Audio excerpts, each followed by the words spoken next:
Hello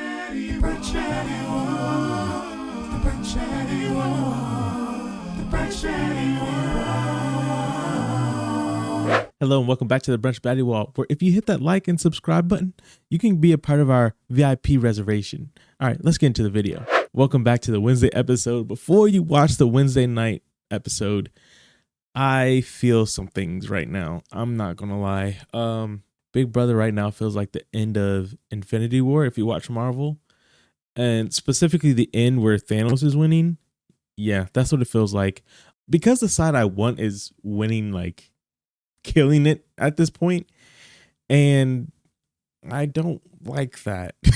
Kamu just won HOH, as we know, and he has a plan. He put up Lala, Mallory, and Lyric with the plan to backdoor Jason. It's the same plan over and over again, I guess, because that's the same plan they had for Rome, and it did work. So there's that. But yeah, I do not particularly like the tool shed alliance, specifically the red corner.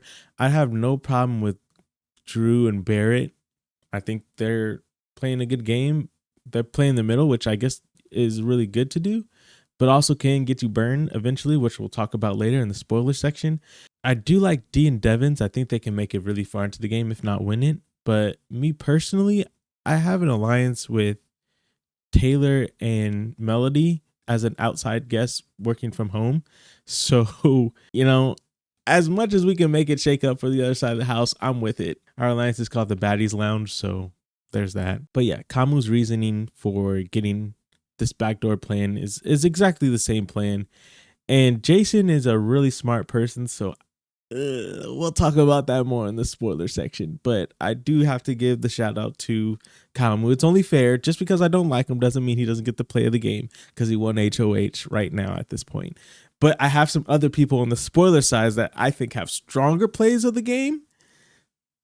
But for now, for the spoiler-free people, yes, the play of the game is for Kamu because he won HOH. So shout out to Kamu. Okay, now we are in the spoiler section.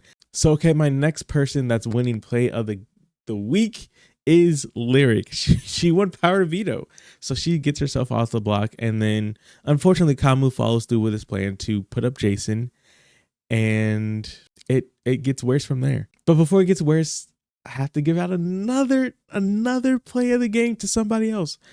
Rick Devins. I don't want to call him my guy because, you know, there's some people, they just smile and you're like, something in my spirit is like telling me this is not a guy you should root for, but hey, he's making good plays. So what can I say? I got to be fair. He went to the time capsule and got the diamond power of veto. And I think the interaction between him and D was hilarious, but interesting play. He doesn't decide to tell anybody else but D. This could come back to bite him once he uses it. He has after this week, he has 5 nominations to be able to use it. So yeah, but the people who he doesn't tell, it'd probably be interesting to see their reaction when he does have to eventually play it. Okay, so now we get into the pivotal point of this episode and of this season. I believe that this point specifically is the tip of the iceberg. It's the point right before the conflict. Like, this feels like some Game of Thrones stuff right now. So Mallory and Taylor. Okay, I don't want you guys to get this confused, because apparently there's been a lot of discourse about who decided to do this. It was Mallory and Taylor's idea. They decided to do a tea party. Now, the last time that there was a tea party, I don't think it went well. All tea? Okay, all right. Okay, you talking about all tea though? Every tea that's ever been tea, we gotta chuck into all of it. And so yeah, we now have the Big Brother tea party incident. Mallory and Taylor decide they're gonna throw this tea party. It's not planned by production or anything. They throw this tea party together, and they just want everybody to dress up and have a good time. Drew and Barrett surprisingly were sporting one of the best outfits. And that was it. They were just going to sit together, have a good time. But, you know, in Big Brother fashion, none of that actually happens. They get to the tea party and Kamu decides to address some things with Jason.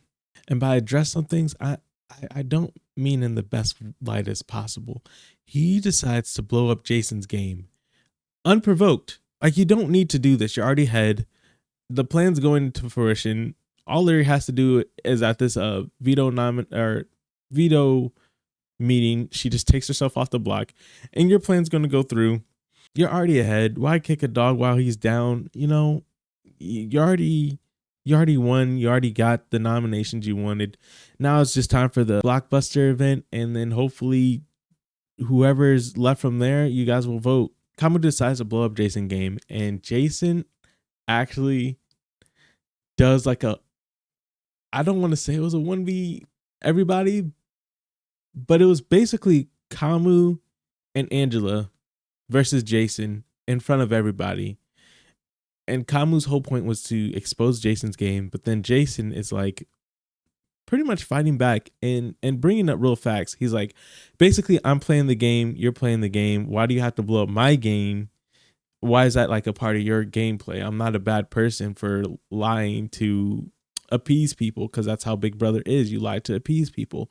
And that's the only time I ever said anything about Chuck, Haley, and Kamu was like, if I make it to jury, I can help you guys get further by trying to help take them out when the time comes down there, which I think is a very fair. How that comes back when Girl, we are in week 3. I know. We're not even near jury though. But the Big Brother game, we got to get to jury, and it sounds like it's 1, 2, 3, 4, 5, 6, 7, 8 people, which is enough for jury right now, which is not including Melody, Mallory, Latrice, Lyric, Taylor, or Yash. We are not included in that 7 right there, right? 6, 7, 8.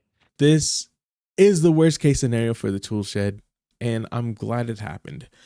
And I think Dee tries to walk it back like very quickly, but I'm just not sure that Jason caught it or believes it, because it is very true, because Dee and Angela basically said that it was only to get Rome out. That was the only reason we had that big meeting, was to get Rome out. And that was it. But it's all out in the open now. And so from this, other things start to transpire. For one, Melody has been doing the Lord's work.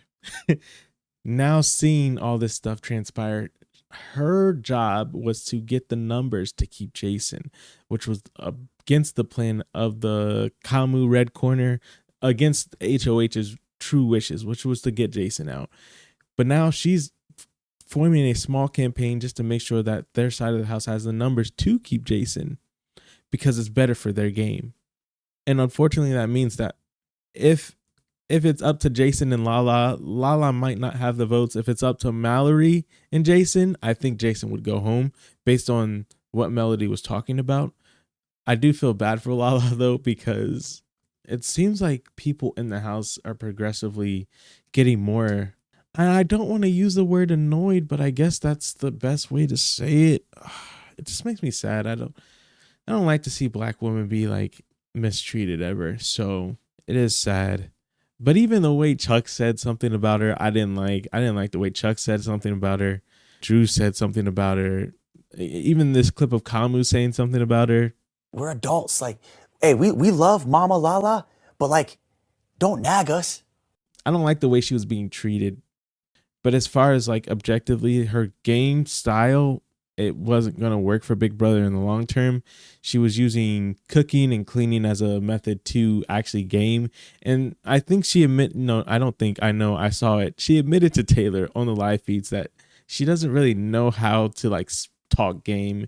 And Taylor and Jason were kind of coaching her through how this is how you talk game with people. And this is how you become an asset. And she's like, I am an asset. I clean, I cook. And they're like, no, you have to be valuable, as in, what do you bring to to the table, like as an ally? As far as the kitchen was concerned, I thought I was just trying to keep the ants out of the kitchen. So I keep the kitchen clean so everybody could. And it wasn't me trying to be a mama to anybody, because I'm not nobody's mama. Anyway, Melody is actively campaigning to keep Jason and probably take out Mallory or whoever else is on the block against Jason if he can't get himself off in the blockbuster event. And the last and biggest piece of this thing is the Angela crash out is brewing, and it is not going to be pretty, because once this blows up, everything on that side of the alliance is going to blow up. Angela has always been distrustful of Drew. Now, Drew plays both sides of the house with Barrett. They both play both sides of the house, and Angela's starting to catch on to that. She doesn't necessarily trust them, and she has made it a point to let everybody else know she does not trust them. The problem is they're all a part of one big alliance, and Angela's starting to spread out some stuff about Drew wanting to take a shot at the red corner, and she tells who else? Kamu. No one other than Kamu, one of the head honchos of the red corner, that he's about to take a shot. And yeah, it's not going to be good. Now it's going to be, then she talks to D about this. She talks to Devins, and D's like, oh, no, you screwed up. This is bad. And now her paranoia is kind of getting ahead of her. And now things travel fast in that house. So I would expect a post Big Brother Tea Party war. Did he mention us by name? No, he said the red corner. He said the red. He actually said the name. The Yes, red he corner? did. Yes, he did. How does he know that? I don't fucking know. I don't He fucking said know. the red corner? I think he did.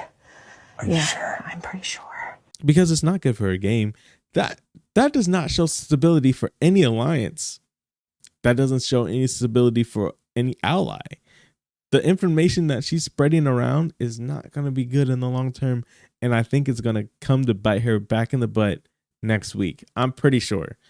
Especially after Thursday. After Thursday's live eviction, whoever's on that block, it's really going to show. If there's not a unanimous vote, if there's a split vote, it's going to show. And I think a little bit of that is going to fall on Angela. But yeah, that's it. That's all. Thanks for watching the video. And if you could, leave your comments down below on what you think is about to happen. And also tell me, what alliance would you be a part of? What alliance would you make up?